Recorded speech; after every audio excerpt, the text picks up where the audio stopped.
Welcome to the Scaleup Valley podcast, where we bring the best tech leaders in the world so you can learn how to scale your business after getting to product market fit, how to navigate hyper growth, and succeed getting to the 100 million revenue mark. So today with us, we have two amazing product leaders, some of the best in Europe and in the world. And moderating this fireside chat, we have Max Eskell, the head of products at Monese, and Ross McNairn, Chief Product Officer at TravelPerk. Max, I will let you lead the show, and I'll be around trying to help. So you guys at home or in the office or commuting can scale your businesses very successful with the advice of those two guys. Okay, thank you and enjoy. Thank you very much, Mike. Lovely to hear these very kind words and get into it. So, I'm so lucky today to speak with Ross, the Chief Product Officer at TravelPerk. We, Monese as a company, use TravelPerk. I love it. It's gotten me out of a few scrapes when I've forgotten to book something. So, I'm a big advocate, and also growth and leading through growth. And leadership is something that that I hold very closely and is the key, I think, to running a successful business, especially during the scale. And Ross has been through a hell of a lot, and there's even more to come. So I'll just hand over for a sec, Ross. It'd be great to hear a little bit more about you, and then dive into how product's done or what product looks like in TravelPerk. Perfect. Well, again, thank you for very, very generous introductions. So I run the product team here at TravelPerk. We are about 4-5 years old, depending on at what point you determine the company having started at product market fit or at incorporation. We're about 380 people now, based in Barcelona. The past couple of years have been the point when we really hit decent product market fit, which since then the last 24 months have been about 700% growth.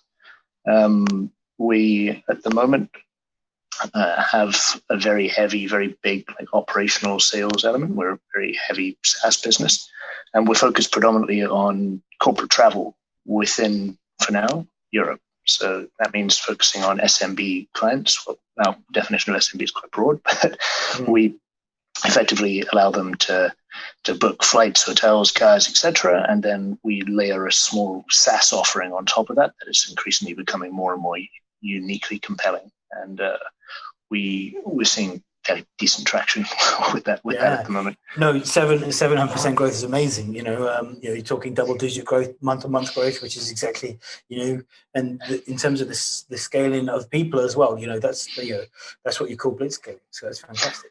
Just help me understand and sort of help everyone understand how is product structured. Do you have a function? Sort of what are the teams like, and how does it sort of work together? How does it look? Well, it's changed quite a lot. So what makes TravelPerk quite complex is that there's a lot of, it's not just software. We have a huge amount of the business that was effectively fake it till you make it, which means we have parts of we discussed this just before the call, but there's a huge people element which scales in a very linear way. So you double your GMV. If you have a manual aspect in that, it means you have to book, which means more people have to be added to the equation. So product for us is, at the moment, we're structured into, we optimize for experience as our primary frame. So we don't have small teams based on bits of functionality that gets down to that, but we have 3 major divisions in the company. So one focused on people that plan travel, one focused on people who travel, and then one focused on people who control travel. And then within each of those major groups, we then have subdivisions of specific bits of responsibilities and numbers. And then our fundamental unit is a squad, which is fairly self-explanatory, fairly universal. But people say that, and then whenever I talk about it, there's always confusion. So what does a squad mean for you? So again, very good point, because it differs. For us, it's entirely cross-functional. So for example, our flights team will have some manual agents that actually do some of the booking within it. It'll have commercial contractors or one representative at least from that, and then product engineering, design. But the idea that product managers effectively are mini CEOs of their own company is something that I'm quite wedded to, and I think builds a very strong culture of empowerment and accountability and all the good things that come from that. So for us, the squad is effectively a miniature company. And the nice thing about this exact point of scale is that we can still contain a lot within a squad. Obviously, as we start to scale to the next phase in the next few months, we'll have to think carefully about how we subdivide that. Yeah, it's really interesting to hear sort of customer service agents being within squads. I've been in organizations where that's very much not the case. It's sort of engineering, product, sort of design, marketing when they're very good, but they ignore the sort of sales piece because sales are sort of thrown somewhere else and they're in their own room or in floor. So that's amazing. It must be.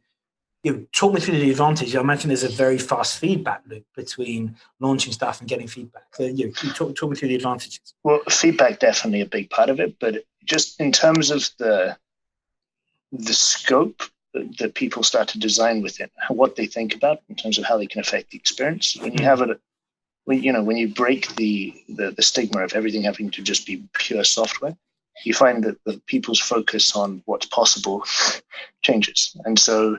I mean, for example, we offer Airbnb booking through our concierge service, which right now actually is an almost entirely manual process. Like it involves a huge amount of backwards and forwards and having to do things behind the scenes that just there are not APIs for. And you can start to develop all sorts of unique propositions and features when you break yourself away from the need for everything to just be perfectly automated, and having people in the teams allows for that sort of holistic thinking to take place. So one, we optimize for the experience, and then B, we give them the tools to do whatever they need to do to make that experience great. Okay, no, that's really interesting. Having sort of the phrase I've used before is like a model office. You have sort of dedicated teams, but then really highly trained customer service staff that you can that can manage and adapt, know really in detail what's going on, what the feature is, the value, and as you're right, it stops you having to think about being software as the only answer, which I think is really strong. Yeah, and the other big benefit of it is, especially when you're in a business like TravelPerk, where there's a big operational component. One of your major dependencies is your rollout is how effectively you communicate, train, and feedback with that side of the business. So it's very easy for PMs and software engineers to, fire a presentation, a few bullet points out, and think that's job done. So when you've got somebody in the team who they actually have to go through, actually MVPing that internal rollout process with, it makes something much smoother. So you sort of treat them like another stakeholder, and it improves everything. And I think just getting the right people in the same place, talking about the right thing. And if you do that holistically every day, people are a lot more empathetic to each other, a lot more understanding, and the discussion I found is rich. And I love that. I think that's fantastic. Well, I think just the core philosophy is you can either most people try and solve things with process, when most of the time, if you fix your communication streams, and most process evaporates, you don't need it. And my default reaction is try and fix it structurally to get people speaking. And then if in the wake of that, you then need to put in place some gates and administration, then begrudgingly, that's an option. But there's something, obviously we work in a regulated space, and there's things, the protection of the customer is foremost in my mind and the product lead's minds. But I'm definitely trying to err on leadership and culture as the main protectors of the customer and the business. And process is there as a sort of last resort, but not initially up front. I think you're getting into it, getting into the ethics. If you take away agency from people and allow them to say that somebody else does compliance, or somebody else does risk, or somebody else does customer service, then you don't, you just naturally as a human being don't invest as much as you could do if you were ultimately responsible for it. Yeah, well, it kind of comes down to, there's actually a principle that we wrap under that, which actually was at Skyscanner before, and they have a really good culture of you build it, you run it. Like this idea that you can pick it up and throw it over the wall somewhere else. There's a QA guy or a DevOps guy or a customer care agent. The more that you embed the responsibilities within a team, generally the higher the output, the quality, and the accountability. And actually, empowerment is people are more engaged if they're in control of their own destiny. Exactly, and when something goes wrong, they feel a lot more beholden upon themselves to go and fix it, because it's them they did something or it's broken and it's their investment, it's their baby, and they want to go and make sure it's okay. And so exactly. one of the things that's coming out, and it comes out again and again, is the role of leadership and role modeling. You're talking about sort of I think we're both talking about culture and leadership and role modeling over process, which I think is super interesting. My background in the military, where you're very much seen to role model, and in the British military, serve to lead, where you're there to serve your soldiers, not the other way around. I'd love to hear your experience at sort of how you found the leadership journey so far. I think there's been a couple of inflection points when you asked that my mind jumps back to. I think one thing that sort of underpins it all is very quickly, I'm not a very hierarchical person. I don't really look too much in it. I think one of the benefits of a lot of, it's a blessing and a curse for many small startups, is they throw a lot of that out the window and they only come to it very much later on. But I found one of the side effects of it as I moved through the leadership positions is I perhaps underestimated both the potentially positive and potentially negative impact that every small movement that you make, you have to sort of get used to the power armor that you're wearing, right? And sometimes you don't really begin to realize the necessity for. Yeah, this is really interesting, and especially in a small organization, because the small organization sort of magnifies. I think it's like a pendulum. If you're at the if you're sort of working on code, your ability to influence the whole organization can be quite big, but relatively small. But the further up you move, a very small change results in a huge swing. And Exactly. just by being a leader, you're sort of, and by leading teams, and then leading teams, your actions, if you're not careful, are magnified naturally. And what I've been trying to do is limit that, so that instead of the pendulum swinging frequently, swinging deliberately. Have you found the same thing, or have you? Well, for me, the approach, very much that model. But my approach of it is that I found there to be more and more of a necessity to drive off core basic principles, because that means that consistency is the thing that makes your presence, that stops that from being a negative thing.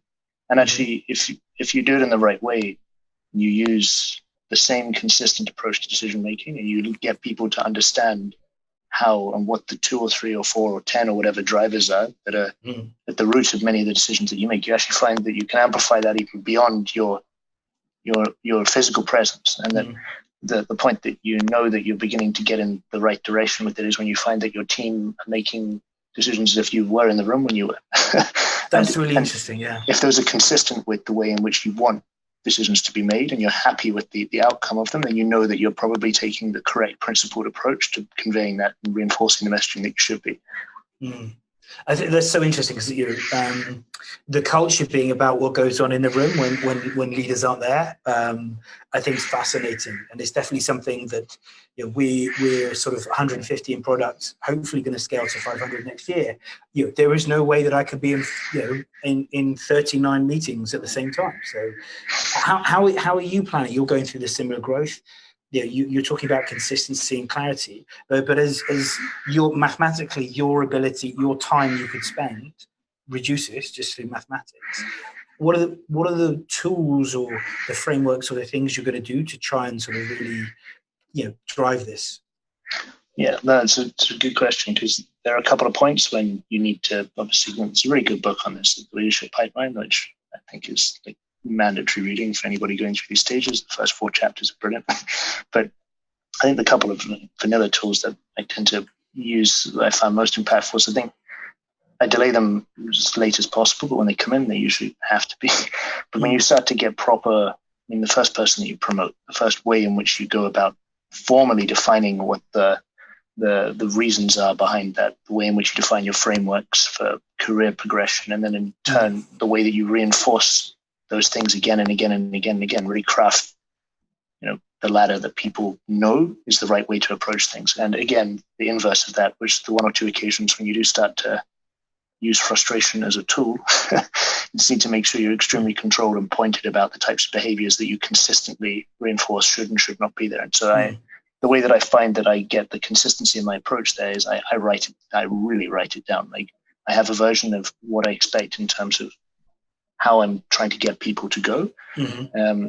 I write down a long form version of that, and then I distill that very much into my frameworks, my competency approaches, and then every single performance review, every one-to-one, I try and reinforce that. I try and speak to them and say, I understand this is where we discussed this earlier, and you try and and I think unless you write it down, unless you're very, very strict about being structured about where it sits, then it's very easy to just go off piste and start going ad hoc.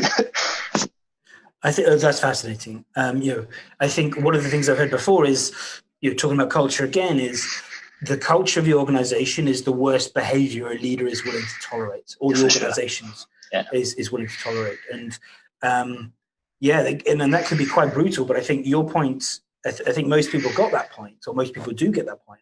But your point about actually you need to use this as a story, as a narrative for showing people what is not acceptable, but also turning it on his head, what is acceptable and how people can progress.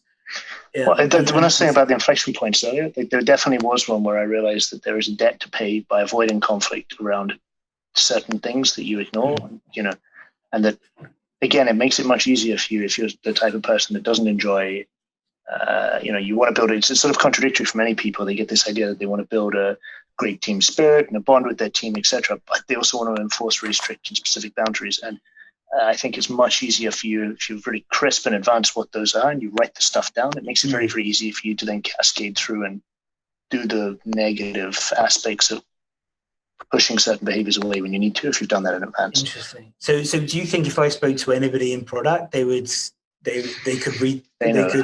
They know. Are they written down, or are they implicit or explicit? Well, there's combinations. Like we have formal rituals and informal ones and practices. Okay. So for example, I give you a really simple, trivial respect one that's maybe less formal, but just done in a soft way to reinforce. I have my frameworks of how we'll approach analysis or leadership or OKR definition or anything like that. But just a simple one, say punctuality for a simple weekly meeting, right? It's a really simple repeated behavior that actually cascades if you do or don't sort of define a practice there of how your team operates.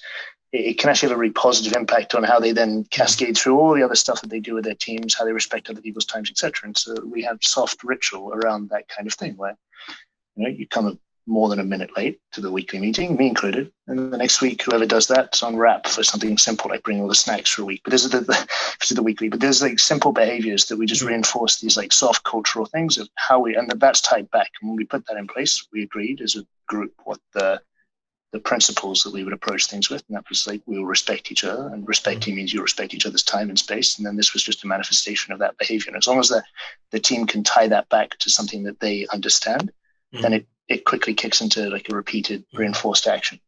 Yeah, and the important nuance there, which you said, which is we agreed this together and we committed to it. It wasn't you imposing this on people. But yeah, my principles here, my team definition here versus a let go or a sketch kind of before, they're not completely, but they are materially different based on the group of people and based on the culture of the company. I think that's super interesting because people try and relive the failures or fix the failures in their old companies or hark back to it rather than understand their context they're in. And one of the first conversations I have with product leads is just come in. The only thing you've got to worry about for the first 2-3 months is keep the team executing on what's already been agreed and really understand the scope. And then you can then understand that. So do it our way first, and then you can do whatever you want. Because that way it shows that you're intellectually flexible and willing to try it another way. And it shows that you can do it. So it's not a question of you can't do it. And I think that's, it's really helpful because you see people who don't want to do that. You're like, okay, why do you not want to do it? Because you can't do it or you don't want to. And it's one of the early tests and the early feelings I get from people is to sort of, can they be intellectually plastic and adapt, which I think is super interesting. Yeah, well, I think also it's a lot of people underestimate the complexity of executing big change in companies. And the number one thing that slows you down is buy-in and the mutual respect and mutual relationships that you've built in the company. And you cannot walk in and effectively facilitate significant change until you have that stuff. And by definition, that takes a while. And by definition, to get that, people need to truly believe that you respect and understand their space. And it's not possible for you to convey or build that bond until you've had a few months of being truthfully open-minded to what they're doing. So, yeah, I entirely agree. Yeah, that's interesting. That's fascinating. So the ritual, I did some training the other week, and they said, right, lecture start on time. It's a Swiss train. You're either in the start and you're on the train, or you're not on the train. Which I thought, given the release train mentality of software engineers, I thought is a nice turn of phrase and a nice visual image for people to get behind. So I thought, I really like that. But let's come back. Do you have a product charter? Do you have sort of principles or rituals or values, and are they on the walls, or are they agreed to? Or we have different levels. So yeah, we have consistent values around how a company wants to approach things, in which we intentionally catchphrase 7 stuff service, for example. This is like a tenet of everything that we build. And then we have secondary ones which are more at a squad level. So we're now rebuilding the mobile experience from the ground up. In that world, there are 4 basic principles around how Damio wants to be uniquely competitive and the philosophy that he wants to take with that. So, for example, offline first.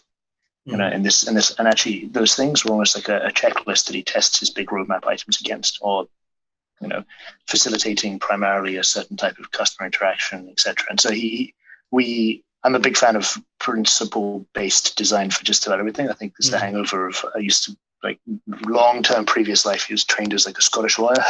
And the unique approach to law in Scotland versus in other jurisdictions is that every single time you analyze anything, you almost forget what the physical example is. You go up to looking at the principle. And it's a principle-based system. So everything is about understanding the connecting root threads. And for me, that's a very important part of any of the PMs, is they need to be able to jump up that level. So we definitely, and we're very formal about it. You're quite right. They're printed all over the walls. Nice. And you go through, you talked about promotion. So how do you, how do product leads get promoted? Do they just go up a band, or do they go up a title, or do they go up in responsibility? And talk us through the ritual about how you use this as a vehicle to reinforce the culture. So in some cases, we have several tiers within titles, and I try and move away from title necessarily being something that. So actually, we have quite deep bandings within titles, because there's a lot of progression that can happen in between necessarily jumping levels. And the ritual that we tend to have around it, we're actually I've been here about 7 months now. We just restructured a bunch of the way in which we do performance management. So we'll be going through our first round of that very soon here. But like before, when we did that, I think for me, the way I see it, like, as I said before, this is a very good example, a very good time when you first embed to really show, like, the first round of promotions you do are critical, because they really put gravitas to the things and the reasons that you promote people. And if they're consistent with the messaging you've given to date, it's super powerful. If they're inconsistent, it sends chaos, because people really do put a lot of ego on title. So it can become an incredibly emotional thing and become very negative very quickly. Yeah. So the way in which I approach particularly that first round is I always am very proactive about publishing my formal expectations early on. I then give an informal bit of feedback, which the guys have just been getting here now, which for the past couple of months, where they effectively get dummy reviews, where I'm helping them to understand where they possibly would sit in it. And then we go through with some of the other senior cross-functional teams, and largely engineering, we'll go through a process of proper calibration, right? Where it becomes a very open discussion objectively against my framework as to whether or not these people meet it. So many of my PMs have been told they're very spiky in some areas and underdeveloped in others. And so it becomes the way I see it and the way I try and build it is that it's me and them against my framework. Like, the framework is something that I lay out. I reinforce the legitimacy of it, and then it's me and my team are trying to get them to crash through the gates, because my interest is to get them promoted at the right time. And getting them to understand that is absolutely critical. And promotion is generally a lagging indicator on your ability to perform at that level. So if you can define the level very clearly, you can help people understand their relative position, because people are terrible at understanding where they sit relative to something like this. That's my job, really, is giving them the Just interesting. Do you mean relative position next to each other, like stack ranking, or relative position to your framework? I definitely try and make it relative to the framework. It's like, I think that there obviously is an element of relative to your peers, which by definition of many of you competing against the same framework, it will exist. But I think if you become too relative to your peers, then you create all sorts of negative dynamics. It needs to be that we are both trying to get through this central thing. So this is why the framework is so important, right? If you don't have that, either your subjectivity gets called into doubt, or people start to compete too relatively against each other, which is not necessarily a healthy foundation for everything. And that's really interesting, because there's a scale of competition from sort of the Hunger Games on one side to nobody ever challenges or questions or says anything controversial on the other side, and both ends of the spectrum are, in my perspective, equally useless and worthless, and the nuances in the balance. And I found if you can have grown-ups that really know the detail of what they're talking about, and you're kicking the football, not kicking each other, in terms of the idea, I think that's when I found that you can sort of bridge those two gaps, where it's sort of intellectual conversational debate around an idea, but you're not sort of the Hunger Games where sort of or the Highlander where there's only sort of one standing. The thing is that sometimes there is a healthy blend of that, right? Like, I mean, so I try and introduce parts of that intra-team competition in some places in the company. So, for example, when we plan goals, we plan on a quarterly cycle. This is an approach I've taken consistently in most places I've worked, where I find, we plan generally on a quarterly basis, and then at the end of the start, whichever where you look at the world of each quarter, the teams pitch, and within pitching they write. I like long form thinking. Tend to get better quality with a few pages of A4, but even on top of that, they then layer a short presentation summarizing their performance in the previous quarter, what their promises were, how they met that, and then what they believe they need to do to achieve this next quarter's goals, and then what they would like from the company in return for that. And then the team's performance effectively just gets graded, right, as part of their OKR or their like resource utilization process. So it's kind of like this process of repeatedly pitching against an internal VC, where those who build up a nice track record of, like my rail team, for example, annihilated the last quarter. I mean, it's been brilliant. Like our UK rail product is now probably best in market, and it's almost entirely down to the work of this one squad. They radically exceeded expectations, and so it means that when they now come forward with their promise of where they're going to go in the next quarter, I'm pretty much like, dude, whatever you need. Like, I'll come work in your team. That's really interesting. Yeah, Gibson Biddle, the ex-VP of Netflix, says the same thing. You should treat. He calls it the quarterly board strategy meeting, product strategy meeting, where you come in and you're right. I think a number of the things you said on the head, the sort of golden thread that's coming out is consistency. Because if you have the same thing and you're the same meeting or the same ritual with the same sort of metrics, and you're going at that again and again and again, over time, you can get with that consistent. You can really feel who's underperforming, who's steady, or which teams are steady, or which products. Even if you don't want to focus on teams, which products are sort of declining, and you might have to look at either reinvigorating or retiring. Who's steady and who are the rock stars, which you rightly said. Who are going to get the sort of more resource to sort of then exploit that opportunity. I think that's fascinating. Yeah. And the thing is that when your team know it, even again in the independence of me, like me not being there to provide feedback, they can tell me by almost the same criteria of who is and isn't killing it, which is brilliant. And then I ground largely as much as possible again when it comes to the squad's performance rather than against a framework on an individual level. The squads we're super numbers heavy, so every single week we have this ritual where each group sits down with an Excel sheet. This is something I learned from my old Skyscanner boss. He used to be at Amazon.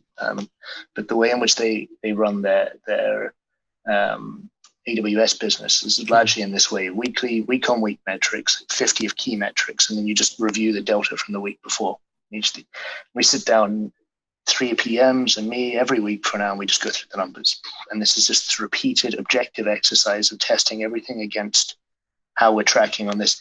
And after you do that for a few months, people know the rules of the game, right? It's not about sending me an email or about catching me in the hallway. It's about shifting key metrics in certain places. And it just becomes this objective, consistent rhythm to how you view the world. And the team I think generally they tend to respond very well to that. And so is that you with one of the teams, or you with all the teams, or how does that? So when I started, when I first came in, I had to do it on an individual basis with each PM for an hour a week, just to get them up to help them define and understand their metrics, and then get them into the rhythm of doing this. And when they were individually operating on a decent level, I then grouped them into small groups based on our structure. So the travelers group, for example, or the planners group, we then do it as a rhythm there. And then when those guys are then working well, then I then step up to the next level.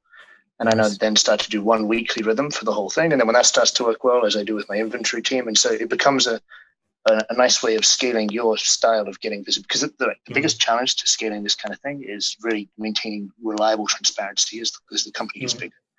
I don't want to be looking everywhere, but I need to know that if there's a problem, it'll bubble up to me extremely quickly. So putting in place those information flows is the first thing you've got to do. So I found for me, this way of getting right into the coal face and then working my way backwards on metrics rhythms has been a very effective way of getting those tendrils to my spider web.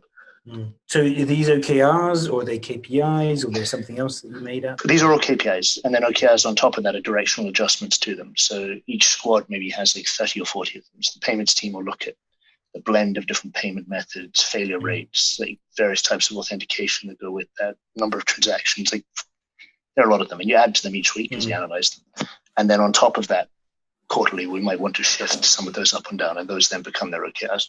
And so who chooses the target? Because, historically, leaders have congratulated themselves by telling somebody to do 1,000 press-ups and then berated them when they couldn't do 1,000 press-ups. And that was the old style of management. I'm great, I'm going to set a really aspirational goal, and when people don't get to it, I'm going to beat them up for not being able to achieve it. I'm sure you do something a little bit more nuanced and a bit more modern. Yeah, well, kind of like what you're alluding to, I couldn't agree more with. Is I've seen revenue goals that are insane be dropped on companies before, and it just disengages and irritates everybody, because the minute you delegitimize your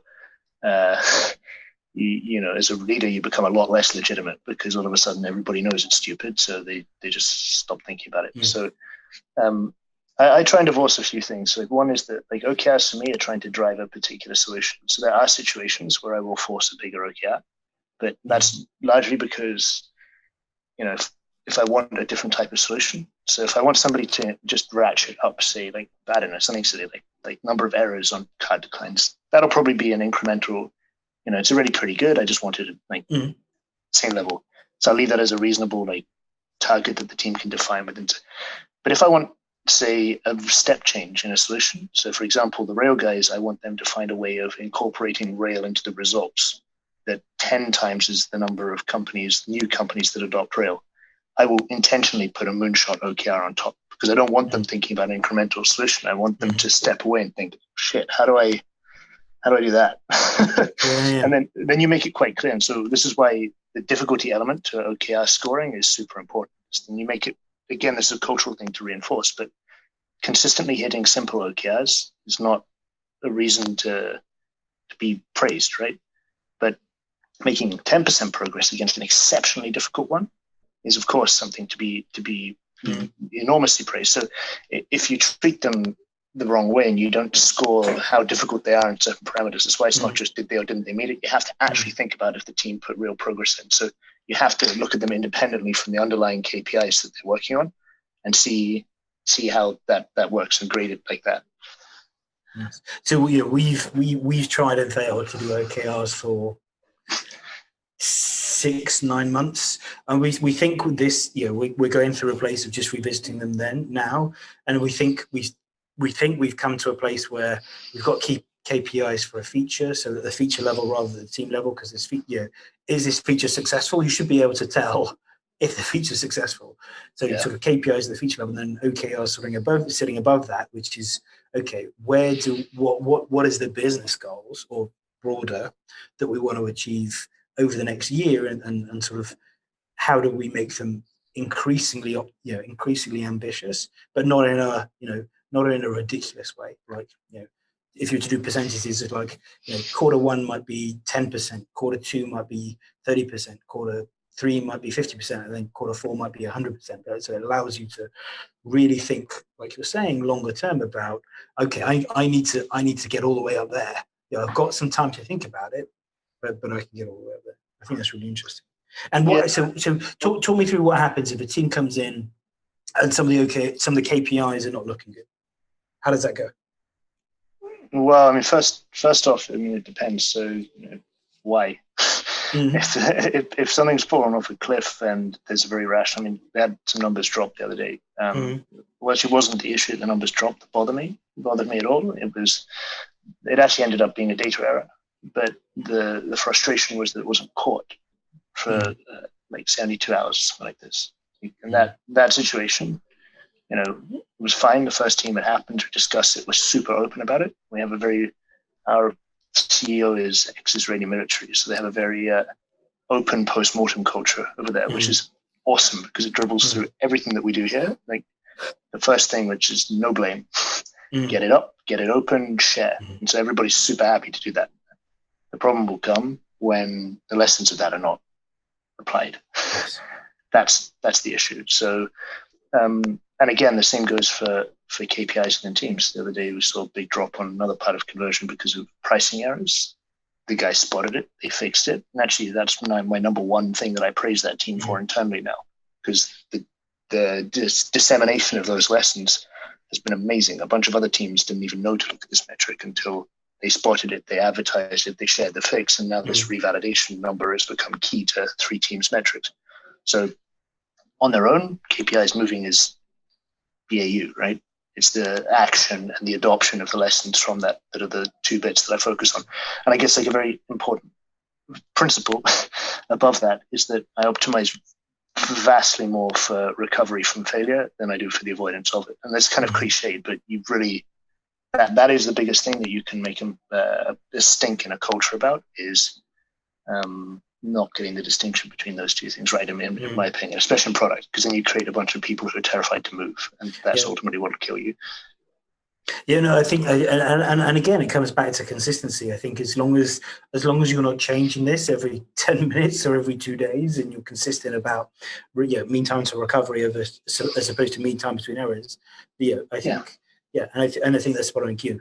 We've got some pretty leading edge monitoring, and I find out within 3 or 4 minutes if something's not working, especially something big.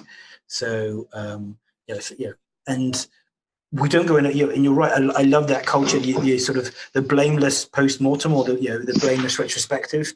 Which, if you look at all the books about psychological safety from Google's Project Oxygen or anything else, that and people being open and honest about what happened or why it happened, to be able to understand what went wrong, honestly, rather than think but the reality was different. I think so powerful. Very powerful. Now, I think we're running out of time. I don't know how long we've got yet, Mike. I would say let's go for the last 5 minutes. Last 5 minutes. Okay, so let's do a little bit more, and then we can wrap up. One of the things I think is interesting is talking about leadership again is how do you lead leaders of leaders rather than just people who lead teams? I think I imagine you're going through that now. Do you have a product director layer or a VP layer, and sort of has that fundamentally changed your role? Yeah, so actually I'm hiring a product director at the moment here, which is a good little shout out. But if anybody's interested in Barcelona, lovely city. Yeah, anybody who just wants to live a fantastic life and work with an incredible company, but it's not for everyone, right? No, I mean, but product here is a little bit broader than just the product management function. So underneath the same org, we also have supplier relations, inventory management, and then design also nest within that, a few other functions. So within those, I have more developed leadership. So in inventory, we have a VP that is there, and design's got a head of design as well. And so I find that again, this largely, that book is actually a very good articulation of this too, the inflection points of going up through managing managers, etc. But again, I can't really emphasize enough this principle side of things, and that I find that the more senior people that I manage, the more that they are actually striving, and they need to.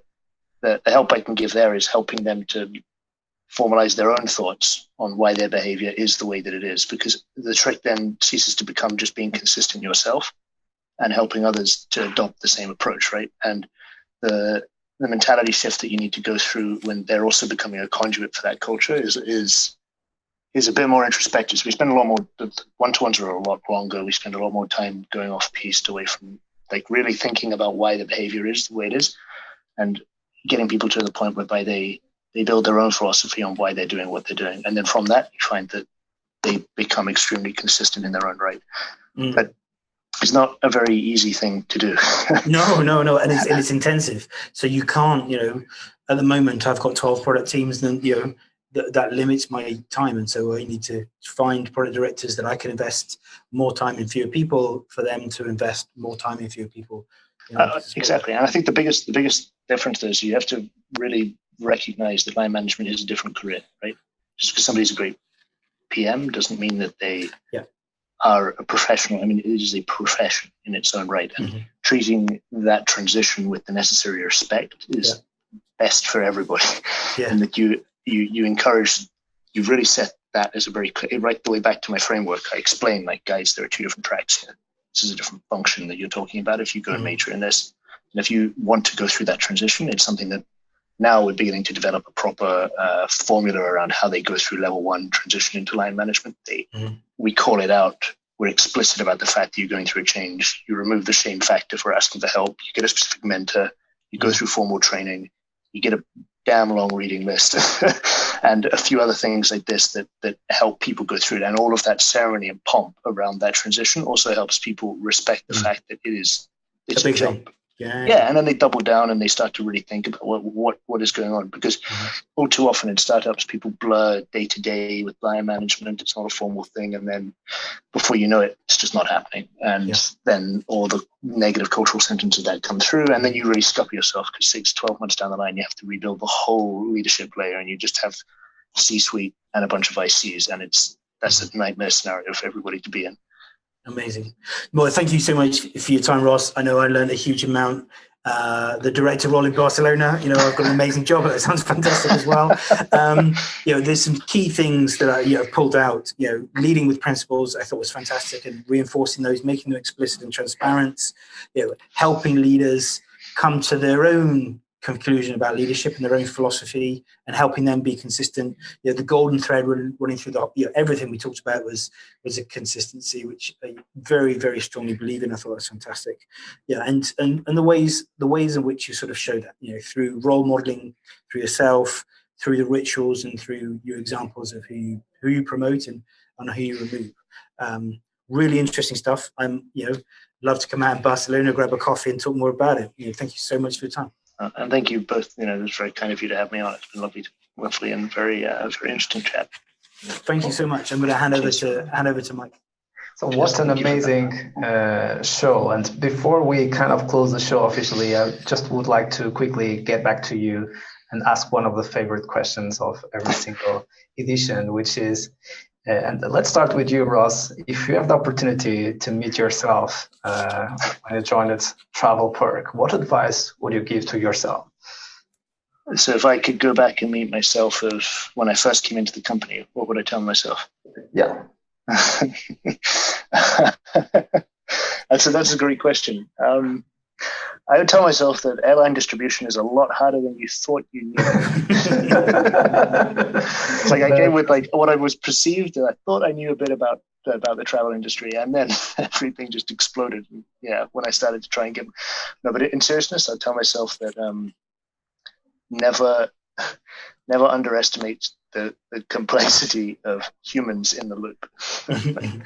10 times is how difficult it is to do things, but also makes your value prop unbelievable. So probably you are good.